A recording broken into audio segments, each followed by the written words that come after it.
சிங்கம் ஒரு சிங்கம் எப்போ எதுலயும் பெக்யூலியர் தான். ஒரு முறை சிங்கம் கர்ஜிச்சதுன்னா அந்த சவுண்ட்ல ஒரு 8 கிலோமீட்டருக்கு சும்மா அதிரும், எல்லா திசைகளும் அதிரும். அப்படிப்பட்ட அந்த சிங்கம் வேட்டைக்கு மட்டும்தான் வெளியில வரும், வேடிக்கை பார்க்கறதுக்கெல்லாம் வெளியில வராது. வேட்டையில கூட உயிரோடு இருக்கிற மிருகங்களை தான் வேட்டையாடும். அதுலயும் பெரும்பாலும் தன்னை விட பெரிய சைஸ் உள்ள மிருகங்களை தான் குறி வச்சு தாக்கும், ஜெயிக்கும். எவ்வளவு பசியில் இருந்தாலும் உயிர் இல்லாததை, கெட்டு போனதை தொட்டு கூட பார்க்காது. அப்படிப்பட்ட அந்த சிங்கம் அவ்வளவு ஈஸியா எதையும் தொடாது, தொட்டா விடாது. காட்டோட 4 பக்கமும் மார்க்கிங் மை டெரிட்டரின்னு தன்னுடைய பவுண்டரியை தானே வகுக்கும். அப்படிதான் அந்த காட்டையே தன்னோட கண்ட்ரோல்ல வச்சிருக்கும். சிங்கத்துக்கு கூட்டத்தோட இருக்கிறதுக்கும் தெரியும், தனியா இருக்கிறதுக்கும் தெரியும். அப்படியே தனியா வரணும்னு நினைச்சாலும் அஞ்சாம அலட்டிக்காம சும்மா கெத்தா தனியா வந்து அத்தனை பேருக்கும் தண்ணி காட்டும். எப்போ எதிலையும் தன்னோட தனித்தன்மையை இழக்கவே இழக்காது. Yes, a lion is always a lion.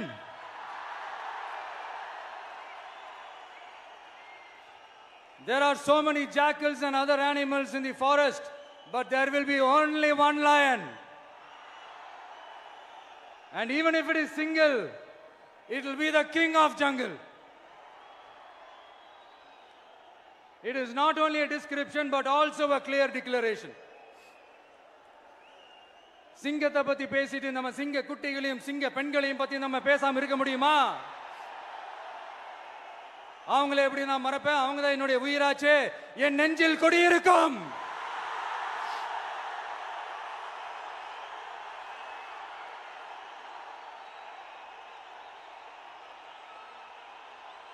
என்னுடைய தோழர்களுக்கும் தோழிகளுக்கும்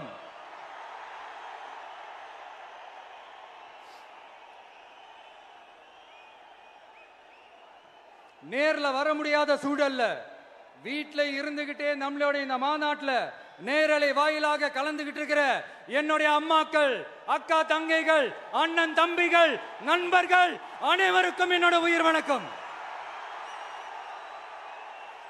என்னோட உயிர் வணக்கம், என்னோட உயிர் வணக்கம்.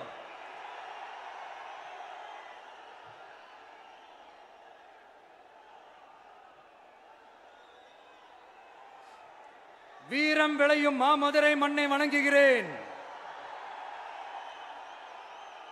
இந்த மதுரைனாலே உடனே ஞாபகத்துக்கு வரது சீறி பாஞ்சி துள்ளி குதிக்கிற யாருக்கும் அடங்காத காளைகள் விளையாடுற அலங்காநல்லூர் ஜல்லிக்கட்டு தான்.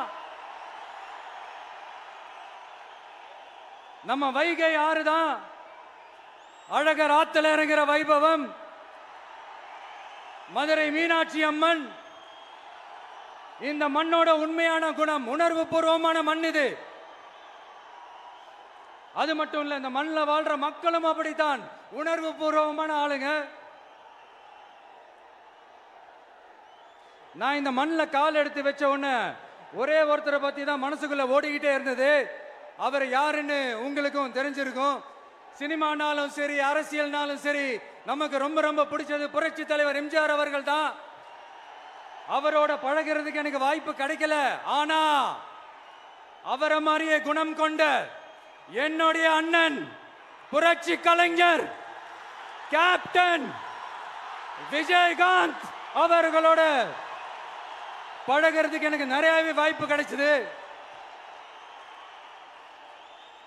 அவரும் இந்த மதுரை மண்ணை சேர்ந்தவர் தானே, அவரை மறக்க முடியுமா? தமிழ்நாட்டு மக்கள் உணர்வுபூர்வமா உண்மையா நம்ம பக்கத்திலே நிக்கிறவங்க, அதுக்கு ஒரு மிகப்பெரிய அடையாளம் தான் இந்த மதுரை மண். நம்ம தமிழக வெற்றி கழகம் கையில் எடுத்திருக்கிற அரசியலும் அப்படித்தான். உண்மையான அரசியல், உணர்வு பூர்வமான அரசியல், நல்ல அரசியல், நல்லவங்களுக்கான அரசியல், நாட்டு மக்களுக்கான அரசியல், நல்லது மட்டுமே செய்கிற அரசியல்.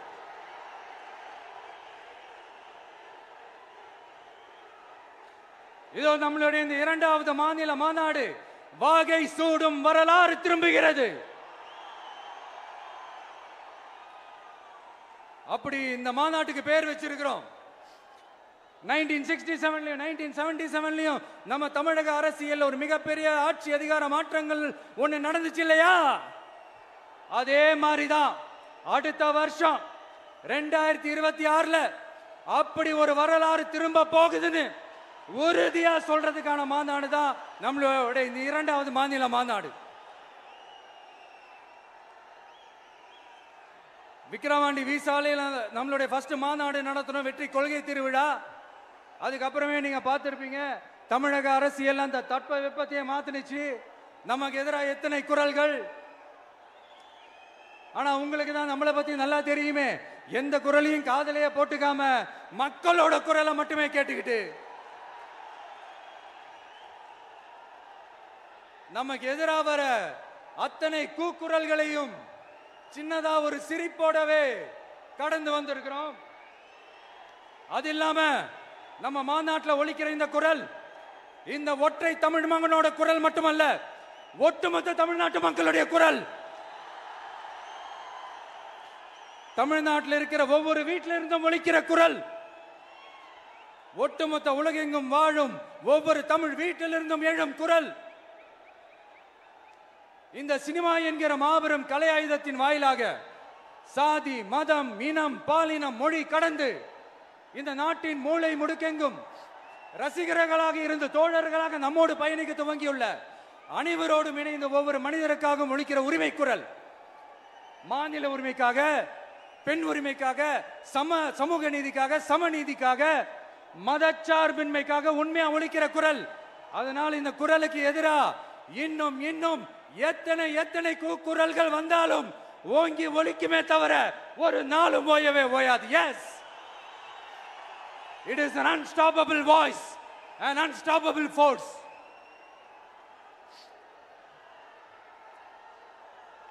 நம்ம அரசியலுக்கு வர்றதுக்கு முன்னாடி அட இவரெல்லாம் வர மாட்டாரியா, அவரே வரல, இவரே வரல, இவருங்க வர போறாரு அப்படின்ட்டு நிறைய பேர் ஜோசியம் சொன்னாங்க.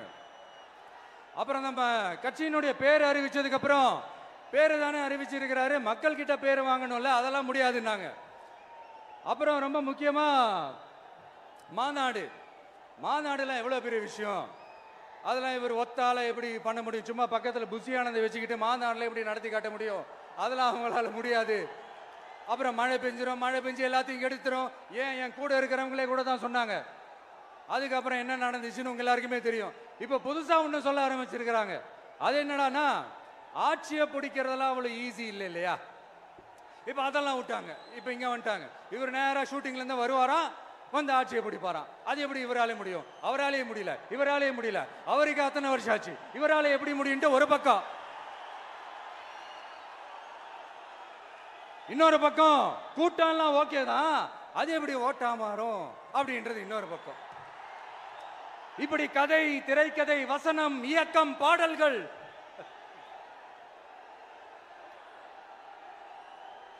அதனால இந்த அரசியல் ஆய்வாளர்களுக்கு நான் சொல்றதெல்லாம் ஒன்னேதான், நல்லா கேட்டுக்கங்க. இந்த விஜய் ஏதோ இந்த பல லட்சம் பேர் கூடுற கூட்டத்தில் மட்டுமே இருக்கிறாரு அப்படின்னு மட்டும் தப்பு கணக்கு போட்டாதீங்க. ஏன்னா நம்மளுடைய இந்த கூட்டம் வெறும் ஓட்டா மட்டும் இல்லைங்க, வரப்போற தேர்தலில் மக்கள் விரோத ஆட்சியாளர்களுக்கு நாம வைக்க போற வேட்டா,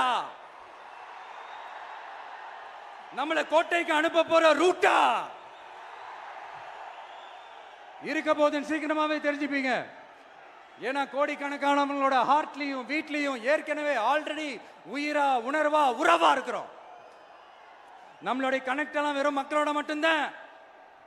நாம யாருன்னு அவங்களுக்கு தெரியும், அவங்க யாருன்னு நமக்கு தெரியும். நாமளும் நம்ம மக்களும் எப்படி இருக்கிறோம்னு எதிரிங்களுக்கு நல்லாவே தெரியும். இருந்தாலும் இந்த விஜய் எதுக்குப்பா வந்திருக்கிறாரு, இவர் என்ன புதுசா என்ன திட்டம்லாம் சொல்லிட்டாரு அப்படின்னு வேற நிறைய கேள்விகள். இந்த சொல்றேன் தெரிஞ்சுக்கங்க.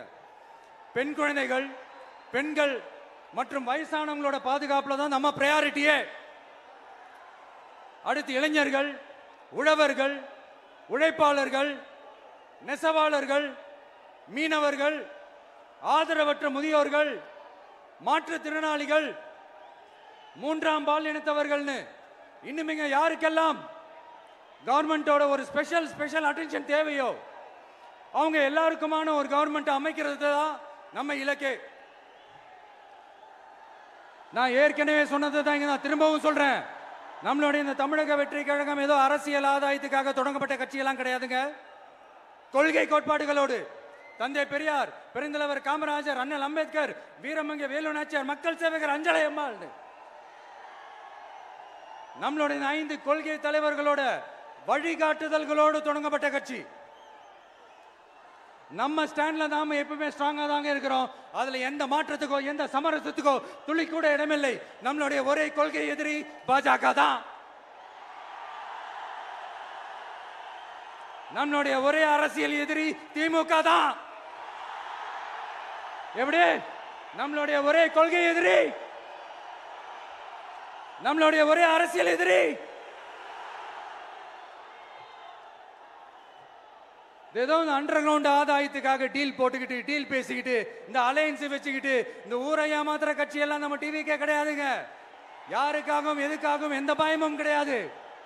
மாபெரும் பெண்கள் சக்தி நம்மளோட இருக்கிறாங்க, மாபெரும் இளைஞர்கள் சக்தி நம்மளோட இருக்கிறாங்க, ஒட்டுமொத்த தமிழ்நாட்டு மக்களுடைய சக்தி நம்மளோட நிக்கிறாங்க. அப்படி இருக்கும்போது இந்தியாவில் இருக்கிற எல்லா ஸ்டேட்லயும் வாழ்ற நம்ம தமிழ் நெஞ்சங்கள் மட்டும் இல்ல, உலகம் பூரா 100க்கும் மேலான நாடுகள்ல வாழ்ற நம்ம தாய் தமிழ் உறவுகள் எல்லாருமே என்ன விஜய் தளபதி விஜய் இல்லனா விஜய் தளபதி இப்படி சொந்தம் கொண்டாடுற கோடிக்கணக்கானவங்களோட அன்பு மாசியும் நம்மளோட இருக்கும்போது, இவங்க எல்லாருமே நம்மளோட நிற்கும் போது எதுக்குங்க இந்த பாசிச பாஜகவோட நேரடி கூட்டணியோ இல்ல மறைமுக கூட்டணியோ உறவு வச்சுக்க? நாம என்ன உலகமாக ஊழல் கட்சி? என்ன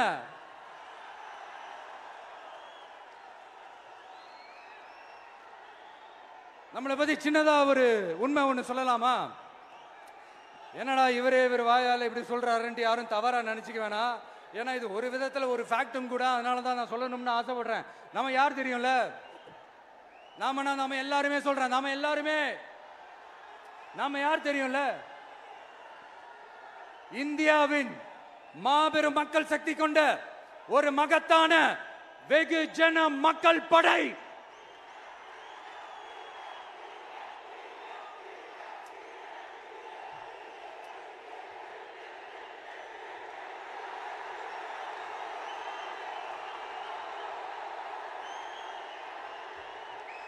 அதனால நம்ம தலைமையில நாம் அமைக்க போற இந்த உண்மையான மக்களாட்சிக்கான அச்சாரமாக மாபெரும் மக்கள் சக்தியை அணி அணியாக நம்மளோட திரண்டு நிக்கிறப்போ இந்த அடிமை கூட்டணியில சேர வேண்டிய அவசியம் நமக்கு எதுக்குங்க?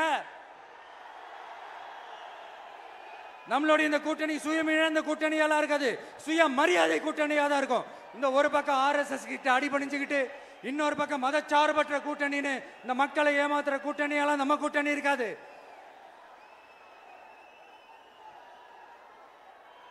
நான் இப்பவும் சொல்றேன், நம்மளை நம்பி வர்றவங்களுக்கு ஆட்சியிலும் அதிகாரத்திலும் உறுதியாக பங்களிப்பு செய்யப்படும். உடனே இந்த கேள்விகள்லாம் வரும். அப்ப யாரு கூட்டணி, யாரு வரா, யாரு போறா, இந்த கேள்விகள்லாம் வரும். இந்த கேள்விகளுக்கெல்லாம் ஒரே ஒரு பதில் தான், சஸ்பென்ஸ்ல சஞ்சாரம் செய்யுங்க. ஆனா ஒண்ணு, 2026ல 2 பேருக்கு நடுவுல தான் போட்டியே. ஒன்னு TVK, இன்னொன்னு DMK. இந்த போட்டி எப்படி இருக்க போதுன்னா, இந்த அலையன்ஸை வச்சு எப்படியாவது நம்ம தப்பிச்சிடலாம்.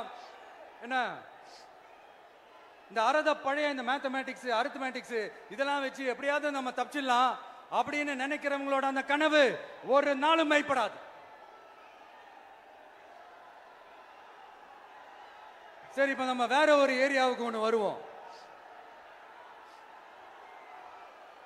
எதிர்காலம் வரும், என் கடமை வரும், இந்த கூட்டத்தின் ஆட்டத்தை ஒழிப்பேன்.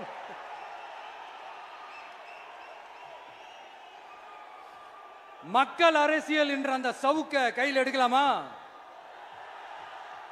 யாருக்கு எதிரான தானே கேட்கிறீங்க? வேற யாரு? மறைமுக உறவுக்காரர்களான பாசிச பாஜகவும் பாய்சன் திமுகவும் தான். மாண்புமிகு பிரதமர் நரேந்திர மோடிஜி அவர்களே, 3வது முறையா ஒன்றியத்தோட ஆட்சி அதிகாரத்தை நீங்க தானே கையில் வச்சிருக்கிறீங்க. இல்ல நாங்க தெரியாம தான் கேட்கிறோம். நீங்க ஆட்சிக்கு வந்தது ஒட்டுமொத்த மக்களுக்கும் நல்லது செய்யவா, இல்ல நம்மளுடைய இந்த இஸ்லாமிய நண்பர்களுக்கும் இஸ்லாமிய தோழர்களுக்கும் எதிராக சதி செய்யவா? மக்களுக்கு உங்ககிட்ட கேட்கறதுக்குன்னு ஏராளமான கேள்விகள் இருக்குது. அதனால அவங்க சார்பா அவங்கள ஒருத்தனா அவங்களோட ஒரு உண்மையான ஒரு பிரதிநிதியா உங்ககிட்ட சில கேள்விகள் கேட்கணும். மிஸ்டர் பிரைம் மினிஸ்டர் அவர்களே, நம்ம தமிழ்நாட்டு மீனவர்கள் கிட்டத்தட்ட ஒரு 800 பேருக்கு மேல இலங்கை கடற்படையால தாக்கி அழிக்கப்பட்டிருக்கிறாங்க. அதை கண்டிக்கிறதுக்காக உங்களை பெருசா எதுவும் செய்ய சொல்லல, சின்னதா ஒண்ணு மட்டும் செஞ்சு கொடுங்க. இனிமேலாச்சும் எங்களுடைய மீனவர்கள் பாதுகாப்பா இருக்கிறதுக்காக இந்த கச்சத்தீவை இலங்கை கிட்ட இருந்து மீட்டு கொடுத்துருங்க, அது போதும். உங்களுடைய இந்த முரட்டு பிடிவாதத்தால நீங்க நடத்துற இந்த நீட்டு தேர்வு, அதனால இங்க என்னென்ன நடக்குதுன்னு சொல்றதுக்கே மனசு வலிக்குது. அதனால அந்த நீட்டு தேர்வு தேவையில்லைன்னு அறிவிச்சிருங்க, அது போதும். செய்வீர்களா திரு நரேந்திரபாய் தாமோதர் மோடிஜி அவர்களே? எங்களுக்கு என்னென்ன தேவையோ என்னென்ன நல்லதோ அதெல்லாம் செய்ய மாட்டேங்கிறீங்க. ஆனா ஆட்சி அதிகாரத்தை மட்டும் கையில வச்சுக்கிட்டு மக்களை ஏமாத்த நேரடியாக ஒரு பாசிச பாஜக அடிமை கூட்டணி ஒண்ணு. அடுத்து உங்களோட இந்த மைனாரிட்டி ஆட்சியை ஓட்டுறதுக்காக மறைமுகமாக RSS அடிமை குடும்பம்னு இன்னொரு கூட்டணி. இப்படி மக்கள் சக்தியே இல்லாத இந்த ஊழல் கட்சிகளை மிரட்டி அடிபணிய வச்சு 2029 வரைக்கும் சொகுசு பயணம் போயிடலாம்னு திட்டம் தீட்டி வச்சிருக்கிறீங்க. அதானே ஜி? என்ன ஜி? ஒண்ணு மட்டும் சொல்றேன், தெரிஞ்சுக்கங்க. என்னதான் நீங்க இந்த நேரடி மறைமுக கூட்டணி குட்டிகரணம் போட்டாலும் தாமரை இலையில தண்ணியே ஒட்டாது. தமிழக மக்கள் மட்டும் எப்படி ஒட்டுவாங்க?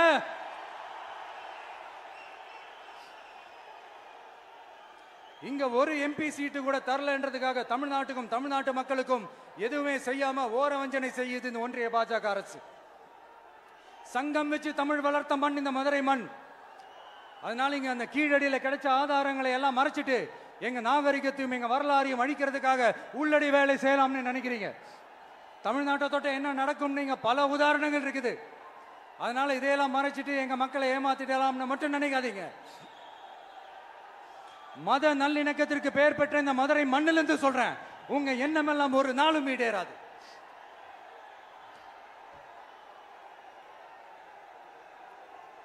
எம்ஜிஆர்னா யார் தெரியும்ல? அவர் மாஸ்னா என்னன்னு தெரியும்ல? அவர் உயிரோடு இருக்கிற வரைக்கும் அந்த CM சீட்டை பத்தி ஒருத்தராலையும் நினைச்சு கூட பார்க்க முடியல, கனவு கூட காண முடியல. எப்படியாவது அந்த CM சீட்டை என்கிட்ட கொடுத்துருங்க, என் நண்பர் எம்ஜிஆர் திரும்ப வந்ததுக்கு அப்புறம் நான் திருப்பி கொடுத்துறேன்னு தன்னோட எதிரியை கூட மக்கள் கிட்ட கெஞ்ச வச்சவர் எம்ஜிஆர். எப்படி கெஞ்ச வச்சவர்? அதனால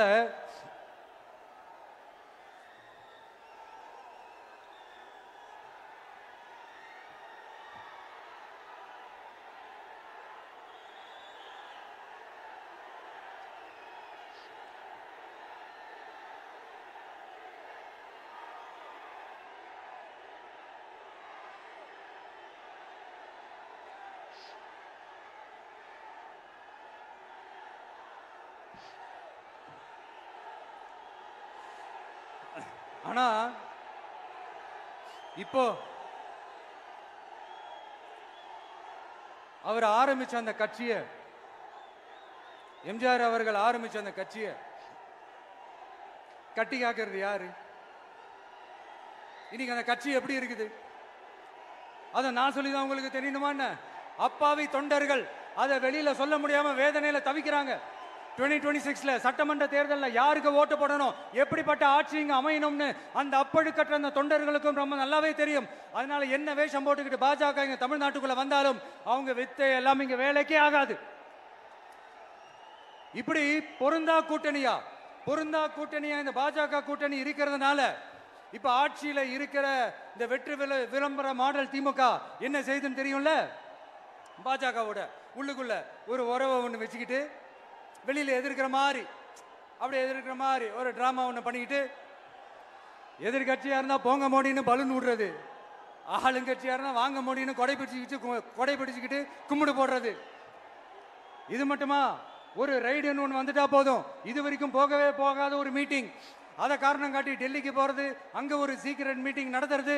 நல்லா நோட் பண்ணணும் மக்களே, அந்த மீட்டிங் அப்புறம் இந்த இஷ்யூ அப்படியே காணாம போயிருக்குமே. அதேதான் Stalin uncle, what uncle is very wrong uncle.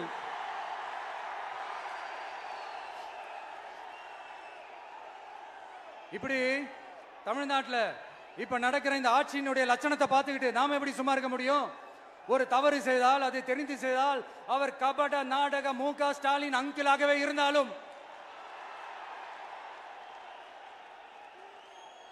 Uncle உங்களுக்கு மனசாட்சின்னு ஒன்று இருந்துச்சுன்னா நாங்க கேட்கிற கேள்விகளுக்கு மட்டும் கொஞ்சம் பதில் சொல்லுங்க அங்கிள். நீங்க நடத்துற இந்த ஆட்சியில நேர்மை இருக்கா? நியாயம் இருக்கா? ஊழல் இல்லாம இருக்கா? சட்டம் ஒழுங்கு சரியா இருக்கா? பெண்களுக்கு பாதுகாப்பு இருக்கா? பொதுமக்களுக்கு பாதுகாப்பு இருக்கா? இயற்கை வளங்களுக்கு பாதுகாப்பு இருக்கா? சொல்லுங்க மை டியர் அங்கிள், சொல்லுங்க. டாஸ்மாக்ல மட்டுமே இது வரைக்கும் 1000 கோடிக்கு மேல ஊழல்னு சொல்றாங்க. அதுல மட்டுமா தப்பு நடக்குது? வேற எதுல தான் நடக்கல? உலகத்திலே மிஸ்டர் கிளீன் ரெக்கார்ட்ஸ் எல்லாம் உங்களுக்கும் உங்க கூட இருக்கிறவங்களுக்கும் மட்டும்தான் அங்கிள் கொடுக்கணும். இதை பார்த்து வாயே இல்லாத ஊரு கூட வயிறு வலிக்கு சிரிக்குது. பெண்களுக்கு 1000 ரூபாய் கொடுத்துட்டீங்கன்னா போதுமா அங்கிள்? அப்படியே அதை மூடி மறைச்சிடலான்னு பாக்குறீங்களா? படிக்கிற இடத்துல, வேலைக்கு போற இடத்துல, வெளியில போற இடத்துலன்னு அவங்களுக்கு பாதுகாப்பே இல்லைன்னு ஒட்டுமொத்த பெண்களும் கதறாங்க. அந்த கதறல் சத்தம் ஏதாவது உங்க காதுல கேக்குதா அங்கிள்? இதுல வேற உங்க அப்பான்னு கூப்பிடுறாங்கன்னு வேற சொல்றீங்க. What is this uncle? Is very very wrong uncle, is very very wrong. பெண்களுக்கு மட்டுமா பொய் வாக்குறுதி கொடுத்து ஏமாத்துறீங்க? அரசு ஊழியர்கள், ஆசிரியர்களை ஏமாத்துறீங்க, விவசாயிகளை ஏமாத்துறீங்க, பரந்தூர்ல பாதிப்பே வராதுன்னு சொல்லி ஏமாத்துறீங்க, மீனவர்களை ஏமாத்துறீங்க, போதைப் பொருள் கலாச்சாரத்தை ஒழிக்காம ஏமாத்துறீங்க. ஐயோ ஐயோ ஐயோ, very very வஸ்ட் uncle, very very வஸ்ட். எப்படி கேட்டாலும் இவங்க கிட்ட இருந்து எந்த பதிலும் வரப்போறதில்லை. ஏன்னா இருந்தா தானே. இப்ப ஆட்சியில இருக்கிற நம்மளுடைய அங்கிள் பதில் சொல்றது இருக்கட்டும். மக்களை நீங்க சொல்லுங்க, நீங்க உண்மையை சொல்லுங்க. செய்வோம் செய்வோம் செய்வோம் செய்வோம்னு சொன்னாங்களே, சொன்னதெல்லாம் செஞ்சாங்களா? உங்களை தான் கேக்குறேன், சொன்னதெல்லாம் செஞ்சாங்களா? சத்தமா சத்தமா மை டியர் அங்கிள், கேக்குதா? மக்களோட சத்தம் கேக்குதா? இது வெறும் சாதாரணமான முழக்கம் தான். கூடிய சீக்கிரம் மக்களை போய் சந்திக்க போறேன், அவங்களோட மனசு விட்டு பேச போறேன். அதுக்கப்புறம் இந்த சாதாரணமான முழக்கம் இடி முழக்கமா மாறும். அத்தோட நிக்காது. அந்த இடி முழக்கம் தமிழ்நாட்டோட போர் முழக்கமா மாறும். அந்த போர் முழக்கம் உங்களை ஒரு நிமிஷம் கூட தூங்க விடாது. நடக்குதா இல்லையான்னு பாருங்க. என்னடா இவன் இவ்வளவு ஸ்ட்ராங்கா சொல்றானேன்னு பாக்குறீங்களா?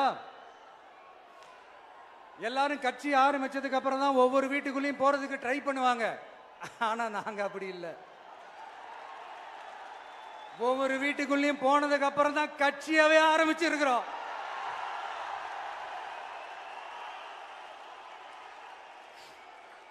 அதனால ஒட்டுமொத்தமா எல்லாருமா சேர்ந்து இந்த திமுக ஆட்சிய, கபட நாடக திமுக ஆட்சிய 2026 தேர்தலில் வீட்டுக்கு அனுப்புறோம். வீட்டுக்கு அனுப்புறோம். என்ன நண்பா, சரிதானே?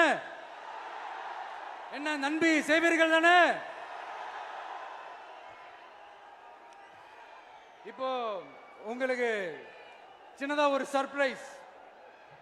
நம்ம கட்சியினுடைய வேட்பாளர் பட்டியலை இப்ப நான் அறிவிக்க போறேன். மதுரை கிழக்கு வேட்பாளர் விஜய். இன்னும் முடிக்கல. ஒரு நிமிஷம், இன்னும் முடிக்கல.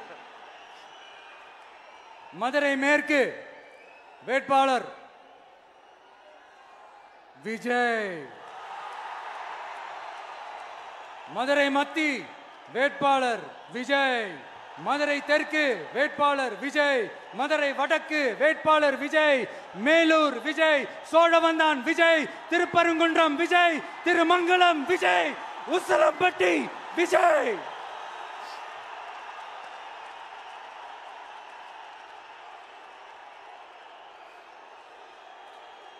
என்னடா எல்லா தொகுதியிலையும் ஒரே வேட்பாளர்னு பாக்குறீங்களா? 234 தொகுதியிலையும் இந்த விஜய் தான், அதாவது உங்க விஜய் தான் உங்க சின்னம். இன்னும் சிம்பிளா சொல்லணும்னா உங்க வீட்டில் இருக்கிற ஒருத்தர் தான் வேட்பாளரா நிக்க போறாங்க. அந்த வேட்பாளரும் நானும் வேறு வேறு இல்லை.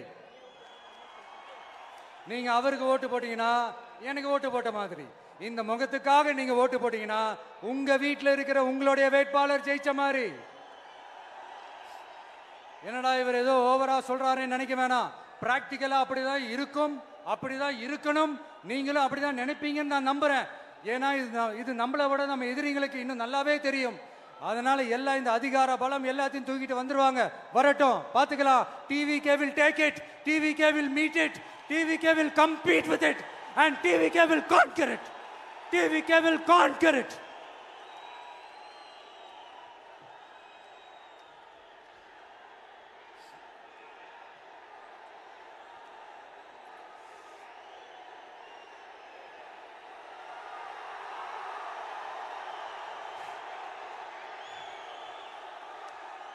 இந்த நேரத்தில் நம்ம மனசுல இருக்கிறத மக்கள் கிட்ட சொல்லி ஆகணும். தூத்துக்குடி ஸ்னோலினோட அம்மா என்ன அவங்களோட தம்பி, இன்னும் அவங்க பொண்ணுக்கு நான் தாய் மாமன்னு சொன்னாங்க. அந்த அக்காவோட குழந்தைங்க மட்டும் இல்லைங்க, என்ன அண்ணனா தம்பியா நினைக்கிற தமிழ்நாட்டில் இருக்கிற என்னோட எல்லா சகோதரிகளின் குழந்தைகளுக்கும் நான் இன்னைக்கு மட்டும் இல்ல, என்னைக்குமே ஒரு தாய் மாமனா தான் இருப்பேன். நீங்க எல்லாரும் என்னுடைய ரத்த உறவு, கூட பிறந்த பொறுப்பு. என் வீட்டு ரேஷன் கார்டுல வேணா உங்க பேர் இல்லாம இருக்கலாம், உங்க வீட்டு ரேஷன் கார்டுல வேணா என் பேர் இல்லாம இருக்கலாம். ஆனா நாம் எல்லாரும் ஒண்ணுதான், உறவுதான். நமக்கு இடையே எந்த அரசியலும் உள்ள நுழையவே முடியாது. என்கிட்ட இருந்து உங்களையும் உங்ககிட்ட இருந்து என்னையும் எந்த சக்தியாலும் பிரிக்கவே முடியாது. அப்புறம் நான் ஒன்னும் இந்த மார்க்கெட் போனதுக்கு அப்புறம், ரிட்டையர் ஆனதுக்கு அப்புறம் அடைக்கலம் தேடி அரசியலுக்கு வரல. படைக்கலனோட வந்திருக்கிறோம். பவர்ஃபுல் ஃபோர்ஸோட, மாபெரும் படை வரிசையோட, எல்லாத்துக்கும் தயாராகி தான் வந்திருக்கிறோம். இவ்வளவு தயாரா நாம அரசியலுக்கு வர்றதுக்கு ரொம்ப ரொம்ப முக்கிய காரணம் ஒண்ணு இருக்கு. அது என்ன தெரியுமா? நன்றி கடன், நன்றி கடன், நன்றி கடன். கிட்டத்தட்ட ஒரு 30 வருஷமா, 30 வருஷத்துக்கு மேல நீங்க தான், நம்ம மக்கள் தான் என் கூட நிக்கிறீங்க, எனக்காக நிக்கிறீங்க, என்னை தாங்கி பிடிக்கிறீங்க, மனசுல ஏந்தி பிடிக்கிறீங்க, தாய் அன்போட மடியில ஏந்திக்கிறீங்க. உண்மையை சொல்லணும்னா வேற யாரை விடவும் எனக்கு இந்த அன்பையும் ஆதரவையும் கொடுத்திருக்கிறீங்க. என் மேல உயிரையே வச்சிருக்கிறீங்க. என்ன உங்க வீட்டுல ஒருத்தனாவே ஆக்கிட்டீங்க. நீங்க எனக்கு கடவுள் கொடுத்த வரம்.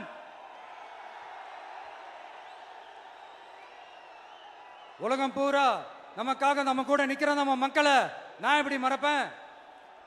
நான் என் லைஃப்ல ரொம்ப உயிரா நினைக்கிறதே பெண்களை, குழந்தைங்களை, இளைஞர்களை, உழைக்கிற மக்களை தான். இவங்க தான் நம்மளோட வகைரா. இதை பார்த்து தான் நம்மளோட எதிரிகளுக்கு பத்தி எரியுது. அதுக்காக நாம் என்ன செய்ய முடியும்? அதனால நம்ம உறவுகளை, சொந்தத்தை, வகைராவை யாருக்காகவும் எதுக்காகவும் விட்டு கொடுக்க முடியாது இல்லையா? Here at this moment among this August gathering, I want to open my heart and say I enjoy people, I respect people, I worship people.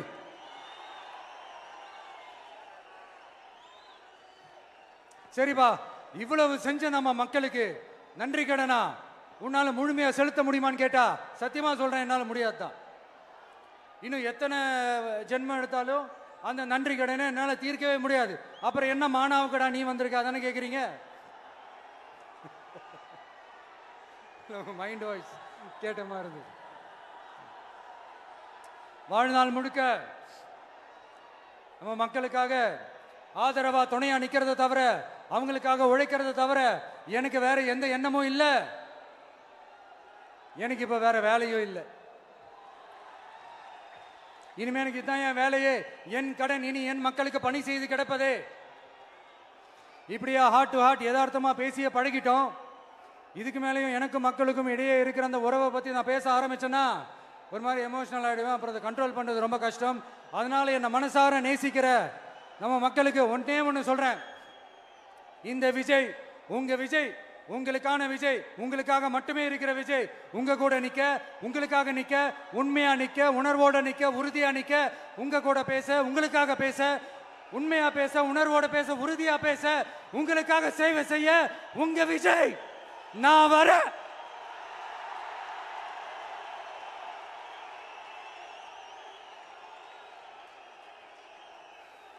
சொல்லல முக்கியம், செயல் செயல் செயல் தான் முக்கியம். செய்கை தான் சும்மா சிறப்பா இருக்கணும். நான் ஆட்சிக்கு வந்தேன்னா சும்மா அது செய்வேன், இது செய்வேன், நல்லது செய்வேன், உருட்டுவேன், புரட்டுவேன், அதெல்லாம் கிடையாது. செய்யறதுக்கு, நல்லது செய்யறதுக்கு, நல்லது செய்யறதுக்கு மட்டும்தான் இந்த விஜய். அப்புறம் ஒரு அரசியல் தலைவன் அவன் சினிமாக்காரனா, நல்லவனா, கெட்டவனா, இதெல்லாம் தாண்டி அவன் உண்மையானவனா, அதுதான் ரொம்ப ரொம்ப முக்கியம். இது சம்பந்தமா ஒரு குட்டி கதை ஒன்று சொல்றேன். ஒரு நாட்டில் ஒரு ராஜா தனக்கு பக்கபலமா இருக்கிறதுக்காக, கூட துணையா இருக்கிறதுக்காக ஒரு தளபதியை தேடுறாரு. சரியான தகுதிகளோட ஒரு 10 பேர் செலக்ட் ஆகுறாங்க. ஆனால் அதில் ஒருத்தர் மட்டும் தான் செலக்ட் பண்ணணும். அதனால அந்த ராஜா என்ன பண்றாருன்னா ஒரு டெஸ்ட் வைக்கிறாரு.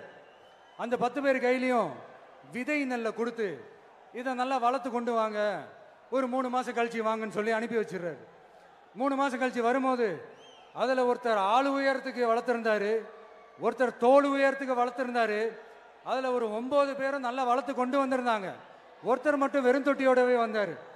என்னன்னு கேட்டதுக்கு, நானும் தண்ணி ஊற்றி ஊற்றி பார்க்குறேன், உரம் வச்சு வச்சு பார்க்குறேன், வளரவே மாட்டேங்குது ராஜா, என்ன பண்ணுறதுன்னு தெரியலன்னு சொன்னதுக்கு ராஜா அவரை கட்டி அணைச்சிக்கிட்டு, இனிமே நீதான் என்னுடைய தளபதி, எல்லா அதிகாரமும் உனக்கு தான் சொன்னார். ஏன்னா அந்த 10 பேர் கையிலையும் ராஜா கொடுத்தது அவித்த விதை நெல், அது முளைக்கவே முளைக்காது. அந்த 9 திருட்டு பயலும் என்ன பண்ணியிருக்காங்கன்னா வேற விதை நெல்லை வாங்கி அதை வளர்த்துட்டு ராஜாவையும் மக்களையும் ஏமாத்திருக்கிறாங்க. ஆனா இவர் மட்டும் உண்மையை போட்டு உடைச்சிட்டார். அதனால ஒரு நாட்டுக்கு திறமை எந்த அளவுக்கு முக்கியமோ அந்த அளவுக்கு உண்மையும் நேர்மையும் முக்கியம். இப்போ நீங்க எல்லாரும் தான் அந்த ராஜா. நீங்க தேர்ந்தெடுக்க போற அந்த தளபதி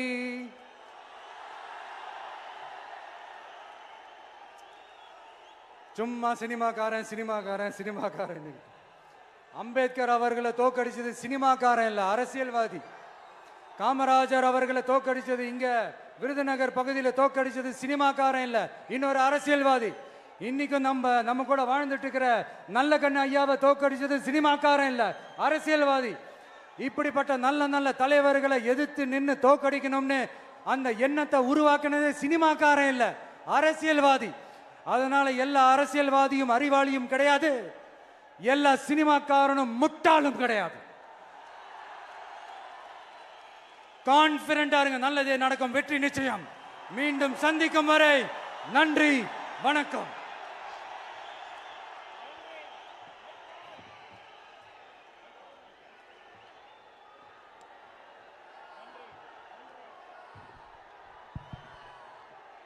தமிழக வெற்றி கழகத்தினுடைய வெற்றி தலைவரின்